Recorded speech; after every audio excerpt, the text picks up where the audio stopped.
बुशरा आराई हैं और मैं all lady health worker programme union Pakistan की प्रेसिडेंट हूँ और सुप्रीम कोर्ट ऑफ पाकिस्तान की पटिशनर भी हूँ इन पर्सन। हमारा मसला ये एक है जो डॉक्टर्स, नर्सेज और पैरामेडिक्स और सिंध लेडी हेल्थ वर्कर का है, वो यही है कि हमारा हेल्थ रिस्क अलाउंस अचानक से इन्होंने बंद किया है। ना हमारे साथ कोई मीटिंग की, ना इन्होंने कोई और ऐसी बात की कि चलो इंसान जहनी तौर पे तैयार होता है, इनसे बातें करता है। वो अचानक से बंद होने का मकसद ये था कि हम लोग इतने यकीन करें परेशान हो गए। किसी ने बीसी रखी थी, मैंने खुद बच्चे की शादी रखी है, मेरी लड़कियों ने शादियां रखी हुई हैं बेटियों की, बीसियां डाल डाल के, क्योंकि दहेज तो हम दे नहीं सकते इतना, तो हम आपस में 50-50 लड़कियां 20-20 हज़ार की बीसी रखते हैं। अब बीसी हम कहाँ से दें? 32,000 जाके बच्चे हैं हमारे, 50,000 में से 17,000 इन्होंने काट लिए। अब मुझे बताया जाए, मुझे मिनिस्टर बताए, ये हमारी कैबिनेट कमेटी बताए कि 32,000 में हम क्या करें, जबकि हम हेल्थ की रीढ़ की हड्डी हैं। मैडम अजरा की 5 NGOs है जिसका हम काम फ्री ऑफ कास्ट करते हैं। पोलियो हम करें, वैक्सीनेशन हम करें, न्यूट्रिशन का काम हम करें, यूनिसेफ का काम हम करें, WHO का काम हम करें, और जो अपना काम है वो भी हम करें। तो तनख्वाह तो हमें अपनी काम की मिलती थी ना। अब ये कहा जा रहा है भाई कोरोना ख़त्म है। भाई कोरोना था कब? हमें मजबूर ना करें कि हम फिर इनके गिरेबान चाक करें। कोरोना ख़त्म हो गया, क्या आपने गंदगी ख़त्म की? बीमारियां, मच्छर, गंदगी, तो सड़कें गटर बनी हुई हैं। सिंध की सारी सड़कें गटर बनी हुई हैं। जहाँ से हम गुजर के फील्ड में जाते हैं, जहाँ से गुजर के हम हॉस्पिटल्स में जाते हैं, कैंसर देखें, और खुदा का अजाब है शायद हम लोगों पे। इनकी गंदगी है, इनका मैनेजमेंट सही नहीं है। हर डिस्ट्रिक्ट में 200-250 एड्स के मरीज हो गए। अब हम तो घरों घरों में जाते हैं, लोगों को इंजेक्शन लगाते हैं, वैक्सीनेशन करते हैं। अगर किसी की शुगर पेशेंट है उसका इंजेक्शन जाके लगाते हैं। कोई हमें बुलाता है, IV इंजेक्शन लगा देते हैं, हमें भी टच हो जाए। हमें क्या पता ये एड्स का मरीज है या नहीं है, तो हमें तो बेगुनाह एड्स हो जाए ना। तो हम तो रिस्क पे क्या, हम तो बहुत ज़्यादा रिस्क पे है। कोरोना तो एक बीमारी थी जो लाई गई, फैलाई गई और ख़त्म कर, यानी इनकी मर्जी से आई, इनकी मर्जी से चली गई, मगर पैसे इनकी मर्जी से हम नहीं जाने देंगे। ये हमारा हक है। हम आज भी रिस्क पे हैं और रहेंगे, क्योंकि सिंध गवर्नमेंट ने अपनी जिम्मेदारी नहीं की। और आज यहाँ 17,000 के लिए हम सड़कों पे बैठे हैं, वो भी इनकी जालिमों की वजह से, डिस्ट्रिक्ट के जालिमों की वजह से, कि अगर ये हमारा सर्विस स्ट्रक्चर, हमारा टाइम स्केल से हमें सर्विस स्ट्रक्चर देते, तो आज मैं 16 ग्रेड में होती, मेरी वर्कर 14 ग्रेड में होती और हमें एक अच्छी खासी रकम मिलती। हम ये 17,000 के लिए शायद इतने परेशान न होते। इन्होंने ना हमें लेडी हेल्थ वर्कर को सर्विस स्ट्रक्चर दिया टाइम स्केल का, ना नर्सों को दिया, ना पैरामेडिक्स को दिया, ना डॉक्टरों को दिया। आप देखें, जो DHO होता है उसका 400 पे नंबर होता है और वो फर्स्ट पे कैसे आ जाता है?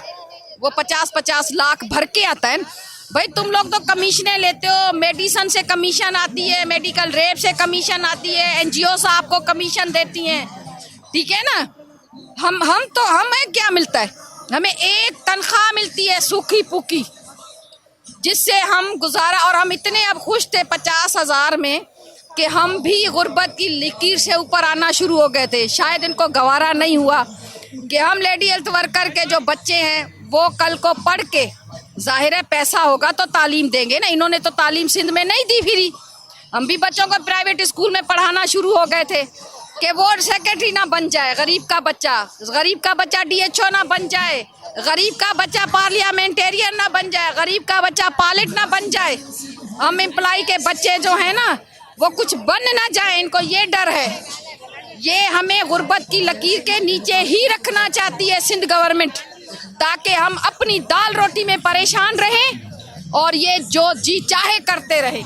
अगर हमारा पेट भरा होगा, हमारे बच्चे सुकून में होंगे, हमारी छत अपनी होगी, तो हम इनकी तरफ देखेंगे कि ये क्या कर रहे हैं। ये वो देखने से डरते हैं, मगर आज हम आ गए इनको देखने और यहाँ बैठ के ज़मीन पे देखेंगे। हम ज़मीन पे बैठ के बहुत खुश होते हैं, क्योंकि आखिरी घर हमारा इसी के नीचे है। ये महलों में बैठे हैं ना, इनको ज़मीन की मट्टी का, पत्थरों का, गंदगी का अंदाज़ा नहीं है। ये इनके दिमाग फ्रीज हैं, क्योंकि ये ठंडी एसी वाली गाड़ी से निकलते हैं, ठंडे कमरों में जाके बैठते हैं और अच्छी रिफ्रेशमेंट पक्की पक्का इनके आगे आते। हमने तो चावल भी खुद काटने हैं, निकालने भी खुद हैं, बेचने भी खुद हैं, खरीदने भी खुद हैं, पकाने भी खुद हैं और खिलाने भी बच्चों को खुद हैं। तो हम मजदूर हैं। इनके खौफ, इनका डर, इन्होंने रातों रात मुझे सस्पेंड किया। मैं 90,000 लोग थे, 90,000 हम लोग हैं पूरे नर्सिस वर्क, 22,000 हम वर्कर्स हैं। Sindh lady health worker programme के 22,000 एम्प्लाई हैं, 10-11,000 नर्सिस हैं, डॉक्टर्स हैं 10-11,000, पैरामेडिक्स हैं। उनमें से इनको जो डर आया ना, एक औरत से ही आया, क्योंकि औरत माँ भी है, औरत बहन भी है, बेटी भी है। तो औरत, इन्होंने मेरा सस्पेंशन ऑर्डर जिस वक्त निकाला, आप यकीन करें मैं तो फारिग हो गई। मैंने कहा अब तो मैं आज़ाद हूँ इनकी जंजीरों से। और मैंने डीजी साहब को मैसेज किया, डीजी साहब मैं आ रही हूँ, अब तो मैं आपके पास बैठूंगी ना। वैसे तो आप हमारे काम के लिए फारिग नहीं होते, हम जेकाबाद से किराया भर के इतना, जब आपके पास पहुँचे उस वक्त कभी आप मीटिंग में होते हैं, कभी आप इस्लामाबाद होते हैं, कभी कहीं होते हैं। तो अब तो मैं आपके पास बैठूंगी ताकि आपको मैं टाइम ले सकूं और मैं अपने वर्करों का काम निकलवा सकूं आपको। आप देखें पूरे सिंध में जो यूनिवर्सिटियों के प्रोफेसर, वकला बरादरी पूरी, जितनी भी तंजीमें थी, उन सब ने इनको लानत मलामत की। उन्होंने फेसबुक पे इनको शेम किया कि सिंध गवर्नमेंट एक औरत से डर गई, वो भी जेकाबाद के छोटे से ठुल तालके से। वो डरी इसलिए क्योंकि हम लोग ना बिकने वाले हैं ना झुकने वाले। गुज़िश्ता 2008 से हमारी तहरीक चल रही है। हम 22,000 नहीं, 1,05,000 लेडी हेल्थ वर्कर, सुपरवाइज़र और ड्राइवर हैं पूरे पाकिस्तान के। और पंजाब और बलोचिस्तान KPK से भी इनको आवाज़ आई कि आप बुशरा को बहाल करें, वरना हम फिर पंजाब में जो करेंगे वो आप पे असर पड़ेगा। ये हमारी यूनिटी है, जिसमें हमारी वर्कर थी, हमारा एम्प्लॉइज थे लेडी हेल्थ वर्कर प्रोग्राम के, नर्सिस थी और डॉक्टर्स थे, पैरामेडिक्स था, जिन्होंने इनको आवाज़ दी। और इन्होंने डर के मारे एक ही रात में इन्होंने मेरा ऑर्डर कैंसिल किया। अब जो हमारे DHOs जो बड़े गुंडे बिठाए हुए, इन्होंने डिस्ट्रिक्टों में गुंडे बिठाए। अब जो मैडम हजरा ने आते जो प्रोग्राम डेवोल्यूशन की है ना जिलों में, ये इसने अपनी बाजू बनाए हैं, ये गुंडे बैठाए हुए इन्होंने, जो पेयोल भी हमारा खा जाते हैं, मेंटेनेंस हमारी खा जाते हैं, मेडिसन खा जाते हैं। मगरमच्छ भी 1-2 जानवर खा के उनका पेट भर जाता है, मगर इनका नहीं भरता। अभी देखें सैलाब के जो 3-3 करोड़, DC को 3-3 अरब, पता नहीं कैसे ये हड़प कर गए। मैं कहती हूँ मट्टी भरेगी इनका पेट, मट्टी। मगर इन्होंने हमसे दाल रोटी छीनी है। इंशाअल्लाह हम यहाँ से मच्छी, रायता, सलाद, चावलों की रोटी लेके जाएंगे और मिनरल वाटर समेत लेके जाएंगे। मेरी petition supreme court of Pakistan में है, उसका मुझे नंबर भी मिल गया है। सर्विस स्ट्रक्चर का हमने किया था 2014 में। हम जब 13 में रेगुलर हुए तो हमें यही था कि हम परेशान होंगे, क्योंकि गवर्नमेंट पे कोई एतबार नहीं। जब मुझे सुप्रीम कोर्ट में नोटिफिकेशन जारी करके जितने भी सिंध के सेक्रेटरी थे, अटार्नी थे, पूरे पाकिस्तान के 4 सूबों और फेडरेशन के, तो चीफ जस्टिस ने कहा कि बुशरा को दो। उन्होंने इस तरह मुझे जब बाय हैंड दिया तो मैंने नहीं लिया। मैंने कहा सर मुझे इनसे नहीं चाहिए, ये जालिम है, ये आज के दुनिया के फिरौन है, ये फिरौन है छुपे हुए। तो मुझे कह रहा बेटा क्यों? मैंने कहा सर मुझे आपसे चाहिए, अगर ये मुझे देते जिस वक्त मैं सड़कों पे थी। इन्होंने डंडे मारे, आंसू गैस, गोलियां, दहशतगर्द के केस किए हम पे, और 32 दिन इन्होंने सक्खर और इस्लामाबाद और कराची की जेलों में हमें रखा। ये इंसान नहीं है, ये हैवान बन चुके हैं, ये पैसे के गुलाम बन चुके हैं। मगर हम तो गुलाम नहीं है ना, हम गुलाम नहीं है, हमें आज़ादी मिली थी। 14 अगस्त हम मनाते हैं आज़ादी के लिए, हम गुलाम नहीं हैं।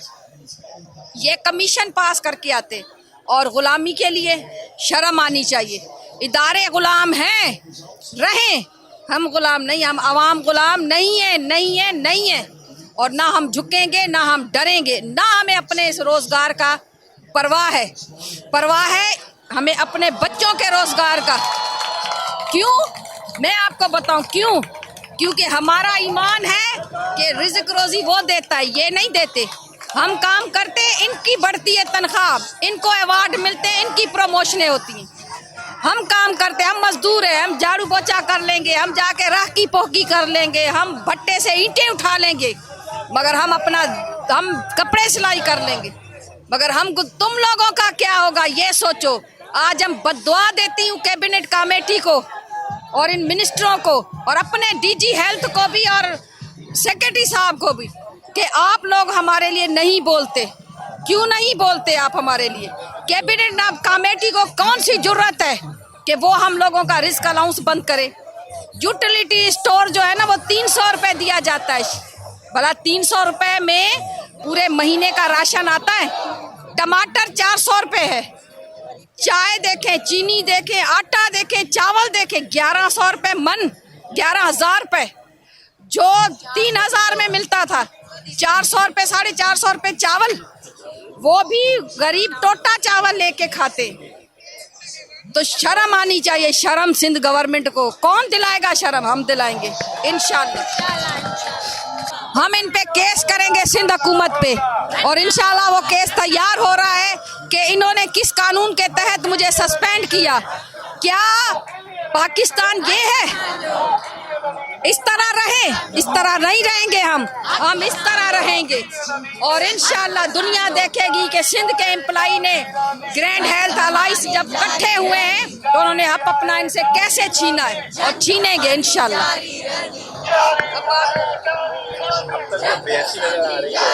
रहीम, हम से GHA के साथ हैं और हमारा लाहेमल यही है कि 15 तारीख को कैबिनेट कमेटी की मीटिंग बैठेगी तो हम सारे पूरा सिंध यहाँ आएगा और एहतजाज रिकॉर्ड करवाएगा। हम इनको अभी से वार्न कर रहे हैं कि इसकी तमाम तर जिम्मेदारी गवर्नमेंट ऑफ सिंध की होगी और कैबिनेट कमेटी की होगी। और हमारी एक डिमांड है, ये अगर हमारा रिस्क अलाउंस बहाल नहीं कर रही ना, तो हमारी ये गवर्नमेंट ऑफ सिंध से डिमांड है कि इनकी तनख्वाह 30,000 की जाए। ये भी 30,000 लें, 6 महीने साल सिर्फ 30,000 तनख्वाह लें। हमें रिस्क अलाउंस नहीं चाहिए, हम चाहते हैं इनकी तनख्वाह 30,000 हो और ये फिर इस 30,000 में अपने घर का गुजारा करके बताए। ठीक है, फिर इनको एहसास होगा। देखें, दर्द का एहसास उनको होता है जिन पर दर्द हो, भूख का एहसास उनको होता है जो भूखे हों, तकलीफ का एहसास उनको होता है जो तकलीफ सहे। जब ये ठंडे कमरों में बैठते हैं तो इनको कैसे एहसास होगा? इनको तो बिल्कुल भी एहसास नहीं होगा। इनको क्या पता हम इंसान हैं। अगर हम इंसान हैं तो ये इंसान क्यों नहीं बन रहे? इनको हमारे बारे में सोचना चाहिए। और दूसरी बात है, ये जो हमारे लेडी हेल्थ वर्कर प्रोग्राम है, ये मोहतरमा बेनज़ीर भुट्टो का प्रोग्राम है, ये बुनियाद उनकी है। आज हम बहुत अच्छे लफ्ज़ों में उनको याद करते हैं क्योंकि 1,05,086 का रोज़गार उनके वसीले से है। ये उन्होंने प्रोग्राम लॉन्च किया हम ख़वातीन को पावर देने के लिए, खुद कफील बनाने के लिए, मर्दों के मुकाबले में खड़ा होने के लिए, अपने आप को मजबूत करने के लिए। तो आज हम उन्हें दुआओं में याद रखते हैं। लेकिन ये कैबिनेट कमेटी, ये हमारी गवर्नमेंट ऑफ सिंध, इनके लिए हमारे पास कभी भी दुआ नहीं होगी। अगर ये चाहते हैं कि हम सब इनके औलाद हैं, इनके बच्चे हैं, ये अगर ऐसा काम करें ताकि हम कल को इनके लिए दुआ करें, क्योंकि ज़मीन के अंदर जब जाते हैं तो उस टाइम दुआएं याद आती हैं, ये दौलत याद नहीं आती है। तो मुतालबा हमारा यही है कि हमारा रिस्क अलाउंस बहाल किया जाए। ना करने के सूरत में जिम्मेदारी तमाम गवर्नमेंट ऑफ सिंध की होगी।